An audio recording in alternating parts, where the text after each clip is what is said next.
जी, अस्सलाम वालेकुम dear students, I am professor Ramees Ali. I am here to teach class 9th physics. Students, आज हमने chapter number 4 के 9th class new physics chapter number 4 के constructed response question जो है ये हमने डिस्कस करने हैं, ठीक है। तो इसके बेसिकली नोट्स जो हैं आपके सामने हैं, स्क्रीन पर हैं। साथ साथ आपने एक एक पेज जो मैं आपको यहाँ से बेसिकली समझाऊँगा, आपने स्क्रीनशॉट साथ ले लेना है और आपने अपने ही नोट्स बनाना स्टार्ट कर देने हैं, ठीक है। तो इसके ना 5 हैं कंस्ट्रक्टिव रिस्पांस क्वेश्चन जो है स्टूडेंट 5 है, ठीक है। तो पहला है, वो कहता है एक car travel at the same speed around two curves with different radius. वो कहता है एक कार है, ठीक है, वो एक बेसिकली कर्व पाथ के अंदर क्या कर रही है, वो रिवॉल्व कर रही है, लेकिन उसके जो रेडियस है वो क्या है, बेसिकली दोनों का क्या है, डिफरेंस है विद डिफरेंट रेडियस, ठीक है। कहता है for which radius the car experience more centimetre force, prove your answer. वो कहता है कि आपने ये बताना है कि किस पाथ के अंदर उसके पास सेंटीमीटर फोर्स क्या होगी स्टूडेंट, ज़्यादा होगी। तो car experience more centimetre force on the curve with smaller radius. Reasoning, centimetre force is inversely proportional to the radius of the curve is given by this formula. देखिए student, centimetre force का जो formula होता है वो होता है F C is equal to M V square divided by R. यहाँ पे जो फोर्स है सेंटीमीटर इन्वर्सली प्रोपोर्शन किसके है, रेडियस के है, ठीक है।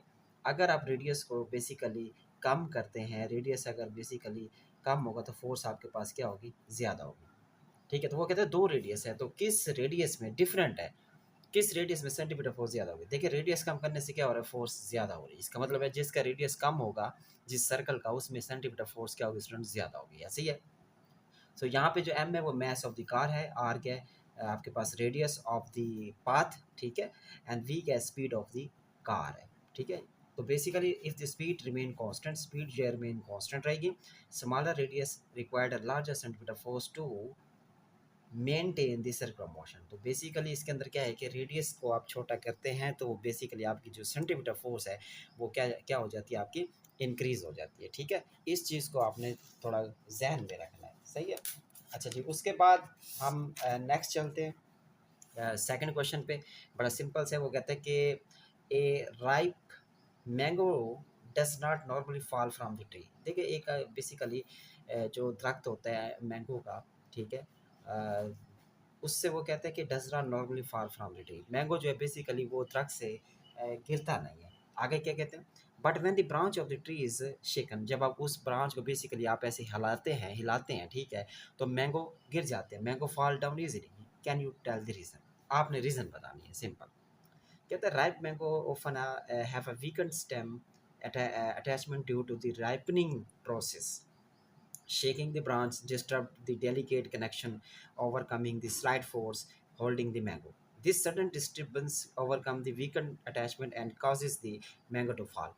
वो कहते हैं कि देखें अगर हम बात करें ना, स्टेम की बात करें, तो स्टेम जो है बेसिकली दरख्त के साथ अटैच होती है, लेकिन वो क्या होता है, डेलीगेट सेंसिटिव कनेक्शन होता है। कौन सा कनेक्शन होता है स्टूडेंट्स, सेंसिटिव कनेक्शन होता है। कौन सा, सेंसिटिव कनेक्शन से मुराद ये होता है कि आपकी जो बेसिकली नाजुक सा जो कनेक्शन होता है, ज़ाहिर सी बात है सम टाइम ऐसे भी होता है, अगर हम देहात में जाएँ तो बच्चे जो होते हैं वो टहनी को ऐसे हिला रहे होते हैं और अम्बियाँ ले जाते हैं, मतलब कि चोरी करके भी ले जाते हैं जो कच्ची अम्बियाँ होते हैं, ठीक है। तो ये रीज़न है, ठीक है। उसके बाद हम तीसरा क्वेश्चन है उसकी तरफ चलते हैं। यहाँ पे भी नोट्स मैंने यहाँ पे आपके बनाए हुए हैं, ठीक है। तो इसको भी डिस्कस कर लेते हैं स्टूडेंट। आपने पहले वाले का उम्मीद है कि स्क्रीनशॉट ले लिया होगा, ठीक है। अच्छा जी, इसमें से अगर हम बात करें तो यहाँ देखें, कहते हैं discuss concept of stability and centre of gravity in relation to object toppling over.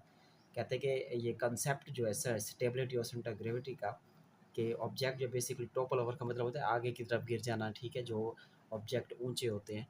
तो ये इसका क्या आपस में कॉन्सेप्ट है, लेकिन कहते हैं provide example where object centre और effect to stability and explain how altering the base of support can influence stability. वो कहता है कि आप ये एक्सप्लेन करें कि कैसे जो बेस है वो सपोर्ट करती है स्टेबिलिटी के ऊपर, ठीक है। इस चीज़ को हमने थोड़ा चेक करना है। तो पहली बात तो ये है स्टूडेंट्स है, जो स्टेबिलिटी को बेसिकली इंक्रीज़ करने के दो जो मेथड हैं वो तो यही है। एक है lowering the centre of gravity.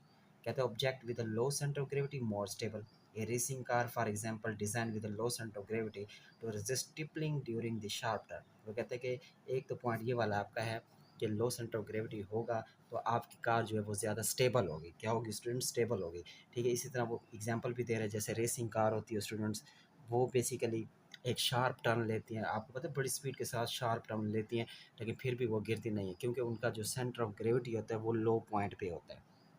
इसी तरह जो सेकंड पॉइंट है बेस ऑफ द स्पोर्ट, क्या है? Wide base. वाइड बेस का मतलब क्या होता है कि गाड़ी का जो बेस होगी वाइड, वो क्या होगी? खुली होगी। ठीक है, so wider base increase stability, that's why tripod is more stable than a monopod, and why spreading your legs while standing improve your balance. वो कहता है कि फॉर एग्जांपल, इसके एक एग्जांपल मैं आपको ऐसे समझाता हूँ। देखिए, जिस बिल्डिंग का जो नीचे वाला एरिया ज़्यादा होगा वो ज़्यादा स्टेबल होती है। ठीक है, इसी तरह कुछ टॉपिक में भी मैंने आपको बताया था कि बेसिकली जितना आपका जो एरिया है वाइड होगा तो बेसिकली आप ऑब्जेक्ट जो है बेसिकली उतनी ही क्या स्टेबिलिटी के साथ खड़ा हो जाएगा। इसी तरह आप देखते हैं जब आप बेसिकली जब आपके लेग बिल्कुल ऐसे होते हैं स्टूडेंट्स, तो आप अपने आप को ना अनस्टेबल फील कर रहे होते हैं। अगर आप अपने लेग ऐसे कर देते हैं तो फिर आप स्टेबिलिटी ज़्यादा फील कर रहे होते हैं। ठीक है, तो ये भी वाइड बेस के ऊपर डिपेंड करता है।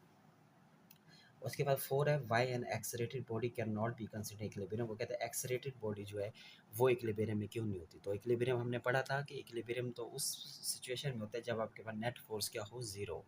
सो an accelerated body can not in equilibrium because equilibrium implies, equilibrium जो है बेसिकली इस पे इम्प्लाइज होता है कि स्टेट ऑफ नेट फोर्स क्या हो? ज़ीरो।